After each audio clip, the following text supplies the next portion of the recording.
बच्चन जी, आपके घर में कौन कौन, आई मीन आपकी फैमिली, कोई अपना? वो रे हमारी माँ, अमरा किलिंग का चर्चा शहर की गलियों से लेकर माँ के कानों तक पहुँच गया। किस किस को हम चुप कराते, हमारी तो माँ ही चुप हो गई।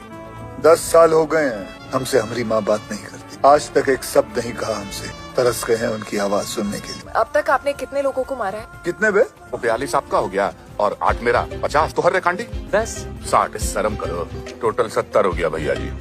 और इन दोनों को मारे होते तो 72 हो जाते। आप हमको पहले ये बताइए कि बच्चन भैया की कहानी में हीरो कौन बने? हम बताते हैं। एक हीरो संजय दत्त, गजब खल्ला है। तुम बताओ, तुम बम्बई से आए हो। फिल्म बच्चन पांडे पे है तो मेरे को लगता है हीरो भी बच्चन पांडे होना चाहिए। जो कर रहा है यार, पगला गया है कार्य साला। बच्चन भैया का मजाक तो नहीं बना रहे हो ना? मजाक मैं कहाँ बना रहा हूँ, मजाक तो आप लोग बना रहे हैं। बच्चन पांडे की कहानी उनसे ज्यादा अच्छा कौन जानता है, तो हीरो भी तो इनको ही होना चाहिए ना।